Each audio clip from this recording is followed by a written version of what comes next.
انسان نے اپنے اعتبار سے خوشی کے ضابطے بنائے اور اس نے یہ سوچا کہ میں یہ کر لوں گا تو خوش ہو جاؤں گا،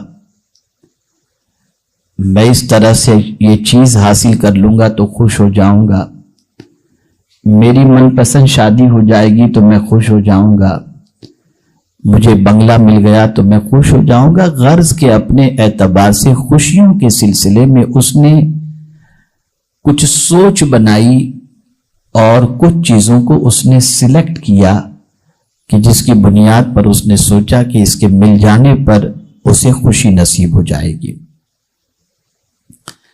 لیکن ہم دیکھ رہے ہیں کہ بہت کچھ ملنے کے باوجود بھی ابھی ایسا لگتا ہے جیسے خوشی دروازے پر دستک نہیں دی ہے، پھر بھی خوشی کی تلاش میں نکلتے ہیں، سب کچھ ہے پھر بھی خوشی نہیں ہے۔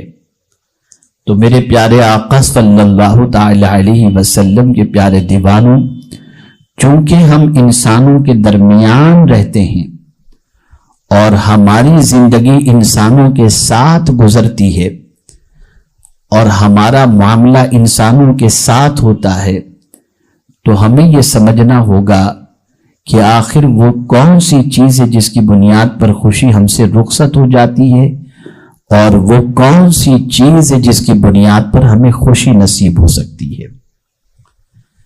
میں مانتا ہوں کہ خوشی کا معیار ہر ایک کے پاس الگ الگ ہوگا، لیکن اپنے مطالعے اور اپنی تحقیق کے بعد جس نتیجے پر ہم پہنچے ہیں اس میں یہی ہے کہ خوشی اللہ عز و جل نے چند چیزوں میں رکھی ہے، انہی میں سے میں آج انشاءاللہ العظیم 7 چیزوں کا آپ کے سامنے ذکر کروں گا۔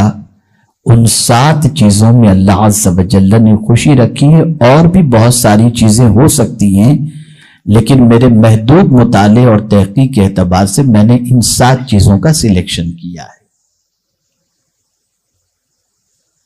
جیسا کہ میں نے عرض کیا کہ انسان انسان کے ساتھ رہتا ہے تو کبھی کڑواہٹ ہوتی ہے، کبھی باتوں سے دل آزاری ہوتی ہے، کبھی ٹیڑے منہ سے انسان کو خراب لگ جاتا ہے، کبھی کسی کے حوالے سے کچھ سن کر کے انسان کا دل بیٹھ جاتا ہے، اچھا خاصا موڈ ہوتا ہے اور کوئی ایسا حادثہ اور سانحہ ہو جاتا ہے جس کی وجہ سے اس کا موڈ خراب، اگر یہ کہوں تو غلط نہ ہوگا کہ بلب فیوز ہو جاتا ہے۔ اور یہ آپ دیکھتے ہوں گے کہ اب تو ہمارا معاشرہ اس طریقے سے بگڑ چکا ہے کہ 2 آدمی بیٹھے تو تیسرے کی غیبت کے علاوہ دوسرا کوئی کام ہوتا ہی نہیں۔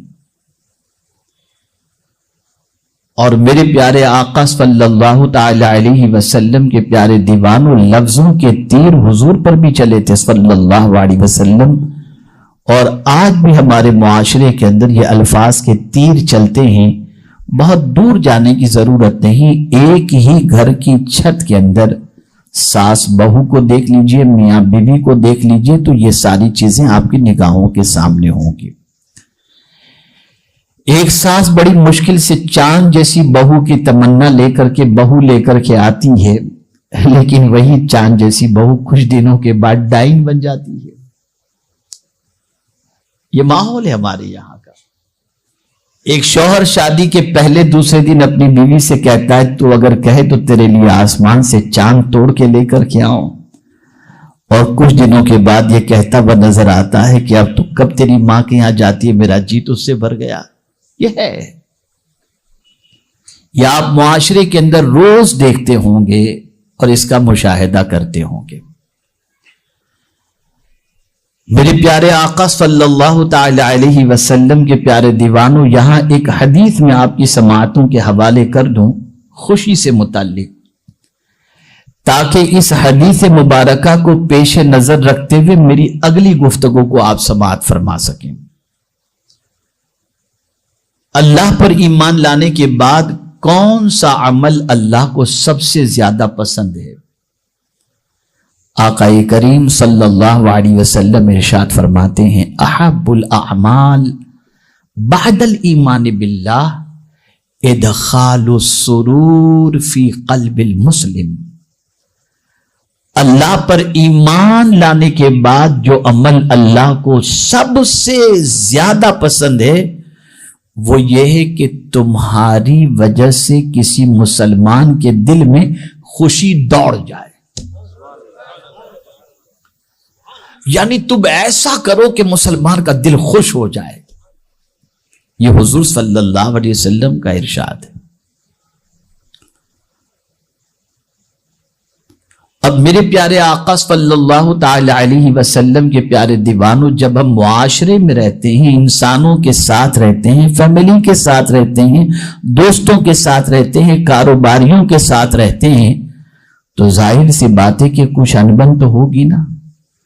اب اس انبن کی وجہ سے ہم غم کے شکار ہو جائیں گے، تو اب حضور صلی اللہ علیہ وسلم کو رب نے تعلیم عطا فرمائی کہ میرے محبوب کس طریقے سے اس معاشرے کو خوش کیا جائے، تو رسول اعظم صلی اللہ علیہ وسلم کو اللہ نے فرمایا خذ العفو، میرے محبوب معافی کو اختیار کر لو۔ اگر آپ کو معاشرے کے اندر خوش رہنا ہے تو اس کا پہلا دستور یہ ہے کہ فرگیونیس، معافی کے اصول کو اپناؤ۔ اب اگر اس کو میں سائیکولوجیکل سمجھاؤں تو بہت اچھی طرح آپ کی سمجھ میں بات آ جائے گی۔ جو معاف نہیں کرتا وہ منصوبے بناتا ہے، اس نے مجھے ایسا کہا نا، ٹھیک ہے اب میں دیکھتا ہوں، بلایا دوست کو، پلان شروع۔ اب وہ پلان بناتا رہے گا، رات کو کروٹیں لیتا رہے گا، پریشان رہے گا، نیند نہیں آئے گی، سوچتا رہے گا اس کو کیسے گراؤں، اس کو کیسے ذلیل کروں، اس کو کیسے رسوا کروں، اس کو کیسے سبق سکھاؤں۔ اب یہ پلان بناتا رہے گا، اسی پلان میں اس کی زندگی غم میں ڈوب جائے گی، اس کی رات کی نیند ختم ہو گئی۔ ریونج کے جذبے کی بنیاد پر اس کی مینٹلیٹی ایسی ہو گئی کہ وہ رات کو چین کی نیند نہیں سو رہا، پلان بناتا ہے اس کو کیسے گرایا جائے، کیسے ذلیل کیا جائے، کیسے رسوا کیا جائے، اس نے مجھے اس طریقے سے کہا، میں دیکھ لوں گا، یہ ساری چیزیں اس کے ذہن میں آتی ہیں۔ قربان میرے رب کی عظمت پر اور اس کے پیارے حبیب صلی اللہ علیہ وسلم کی عظمت پر کہ معافی کو اختیار کرنے کا حکم اللہ عز و جل نے اپنے محبوب صلی اللہ علیہ وسلم کو عطا فرما کر یہ رسول اعظم کی سنت بنا دیا کہ معاف کرنا میرے محبوب کی بھی سنت ہے اور میری بھی سنت ہے۔ اب سائیکولوجیکل اس کا بینیفٹ میں آپ کو بتاؤں کہ معاف کرنے میں 1 منٹ لگتا ہے، لیکن غم سارے کے سارے لمبے عرصے تک کے ختم ہو جاتے ہیں۔ ایک طویل عرصے تک کا ٹینشن ختم، ایک لمبے عرصے تک کی مینٹلیٹی جو مائنڈ جو ڈسٹرب تھا نا وہ ختم۔ اور جہاں آپ نے یہ 1 منٹ جو معافی کا کام ہے یہ نہیں کیا تو میں یہ سمجھتا ہوں کئی مہینوں تک کی نیندیں آپ کی برباد ہوں گی، آپ کا چین ختم ہو جائے گا، آپ غم کے شکار رہیں گے، ٹینشن میں رہیں گے۔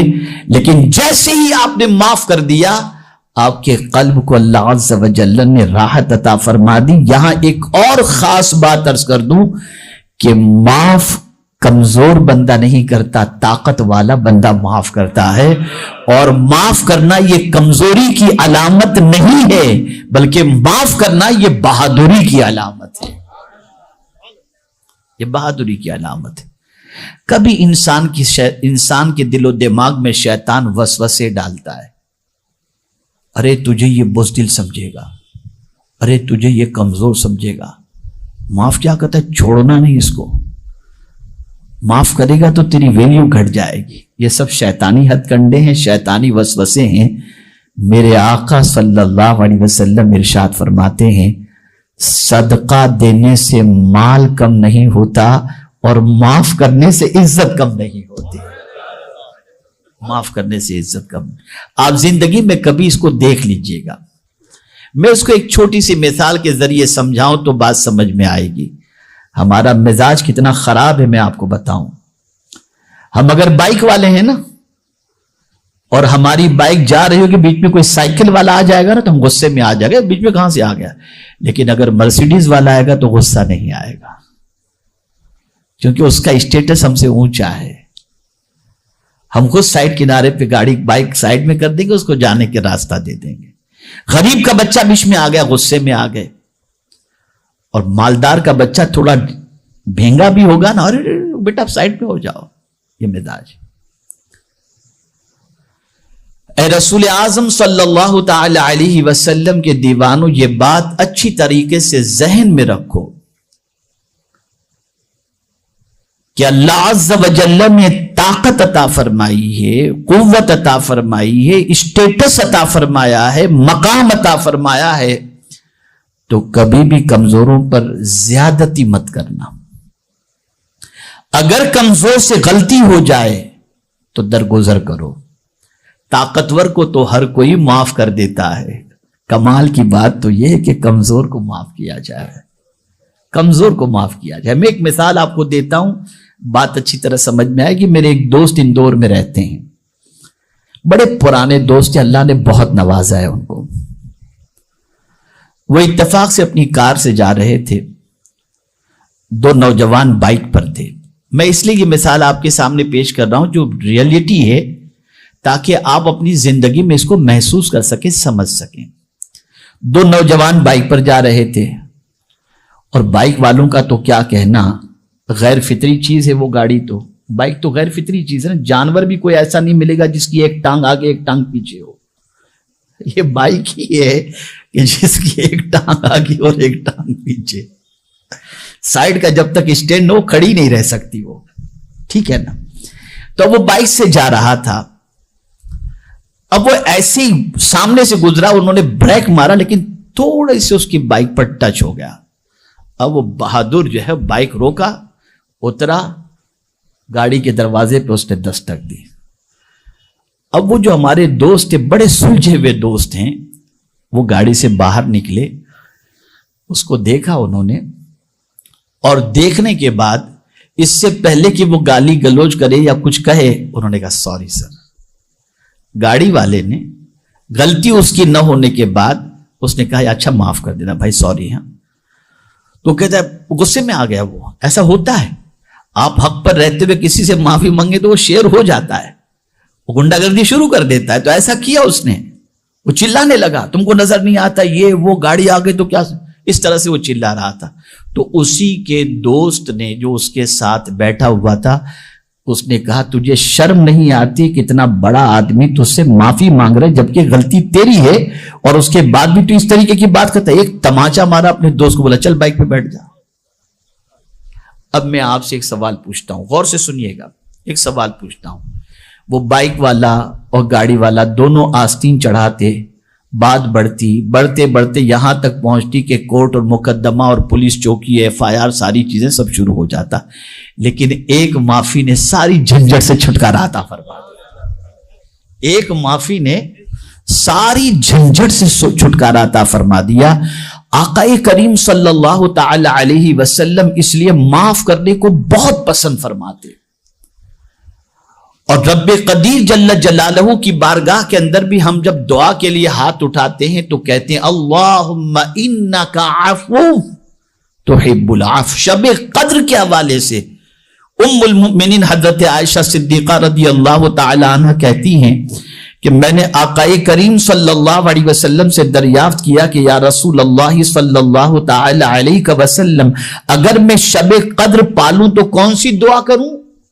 تو سرکار نے فرمایا یہ دعا کرو، اللہم انک عفو تحب العفو فاعف عنا. اے اللہ تو معافی کو پسند کرتا ہے، تو معاف کرنے والا ہے، ہمیں بھی تو معاف فرما. پتہ چلا معاف کرنا اللہ کی بھی سنت ہے اور مصطفیٰ کی بھی سنت ہے صلی اللہ علیہ وسلم.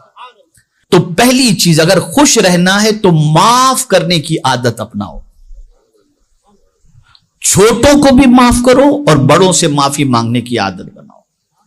تمہاری زندگی میں خوشیاں ہی خوشیاں رہیں.